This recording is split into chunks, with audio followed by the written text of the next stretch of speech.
Hello, great മീഡിയാസിലേക്ക് സ്വാഗതം. All we imagine as light.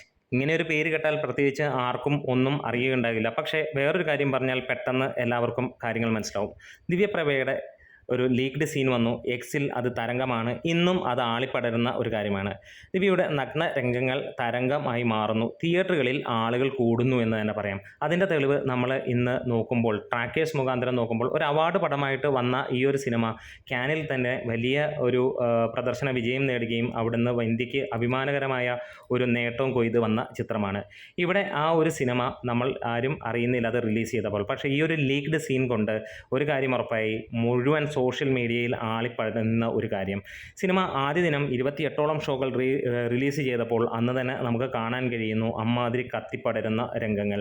അതായത് 1,51,000 രൂപ ട്രാക്ഡ് കളക്ഷൻസ് ആ സിനിമയ്ക്ക് ആദ്യ ദിവസം വന്നു. ഒരു അവാർഡ് പടത്തിന് അല്ലെങ്കിൽ ഇങ്ങനെ ഒരു ചെറിയ സിനിമ ഇറങ്ങുമ്പോൾ ആരും തന്നെ ഒരു പക്ഷേ തിയേറ്ററുകളിലേക്ക് പോകില്ല. പക്ഷേ ഈ ഒരു വിവാദം കൊണ്ട് തന്നെ സിനിമയ്ക്ക് വലിയ കളക്ഷൻ 2 ലക്ഷം രൂപയോളമാണ് ആദ്യ ദിവസം വന്നത്. പിന്നീട് നമ്മൾ ഓരോ ദിവസം നോക്കുമ്പോഴും ആ റേഞ്ചിലേക്കാണ്. 2-ാം ദിവസവും 3-ാം ദിവസവുമൊക്കെ 3 ലക്ഷം രൂപയ്ക്ക് മുകളിലും, 4-ാം ദിവസമായ തിങ്കളാഴ്ച പോലും 2.25 ലക്ഷം രൂപയ്ക്ക് മുകളിലും, അങ്ങനെ ഇന്നലെയും ഏകദേശം 2.25 ലക്ഷം രൂപയ്ക്ക് മുകളിൽ, ഇന്നും ഒരു പക്ഷേ സിനിമ അതിന് മുകളിലേക്ക് എത്തുമെന്നുള്ളതാണ്. അതായത് മൊത്തം 10 ലക്ഷത്തോളം രൂപയാണ് സിനിമയ്ക്ക് കേരളത്തിൽ നിന്ന് മാത്രമായിട്ട് കളക്ട് ചെയ്യപ്പെട്ടിരിക്കുന്നത്.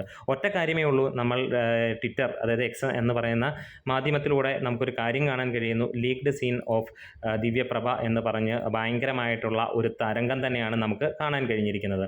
അതിനകത്തിൽ നടിയുടെ പ്രതികരണവും വന്നിരിക്കുകയാണ്. ഇന്ന് അതിനുള്ള ഒരു പ്രതികരണം വന്നിരിക്കുന്നു.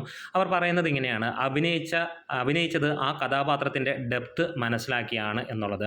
ആ സീൻ കട്ട് ചെയ്യേണ്ടതില്ല എന്നാണ് സെൻസർ ബോർഡ് പറഞ്ഞത്. ഇതിനകത്തിൽ എടുത്തു പറയുന്ന കാര്യം, മലയാളികൾ ആഘോഷമാക്കിയ ഗെയിം ഓഫ് ത്രോൺസിൽ ഇത്തരം സീനുകളുണ്ട്.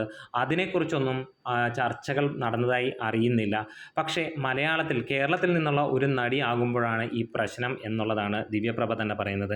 ഇങ്ങനെയുള്ള വിവാദങ്ങൾ തന്നെ അധികം ബാധിക്കാറില്ല. താനൊരു സിനിമയ്ക്ക് വേണ്ടി അതിൻ്റെ കഥാപാത്രത്തിനെ മനസ്സിലാക്കി ചെയ്യുന്നു എന്നുള്ളത് മാത്രമാണ്. 80% ആളുകൾ സപ്പോർട്ടാണ്. 15 അല്ലെങ്കിൽ 10-15% ആളുകൾ മാത്രമാണ് ഇതിനെ ഇങ്ങനെ ഉള്ള ഒരു രംഗം, അതായത് ആ ഒരു സിനിമയിലെ ഒരു ചെറിയ രംഗത്തെ ബേസ് ചെയ്തിട്ടാണ് ഇങ്ങനെ കാര്യങ്ങൾ പോകുന്നത്. പക്ഷേ അത് ഒരു പോസിറ്റീവായിട്ട് തന്നെ എടുക്കുന്നു. തൻ്റെ കരിയറിൽ തനിക്ക് മികച്ച വേഷമാണ് ലഭിച്ച് ആ ഒരു ക്യാരക്ടറിൻ്റെ ഡെപ്ത് അനുസരിച്ച് തന്നെ പോകുന്നു. ഇത് തന്നെ ഒട്ടും അലട്ടുന്നില്ല. എന്ത് കഥാപാത്രം ആവശ്യപ്പെട്ടോ അത് ചെയ്യുന്നു.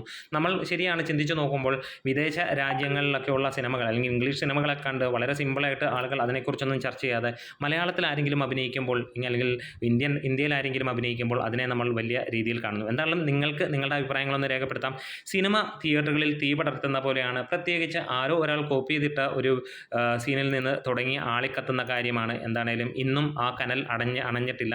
അതിൻ്റെ തെളിവായി നമുക്ക് ഇന്നും കാണാൻ കഴിയുന്നു. ട്വിറ്ററിൽ ഒക്കെ നോക്കുകയാണെങ്കിൽ ഇത് തന്നെ വീണ്ടും തരംഗമായിരിക്കുന്നു.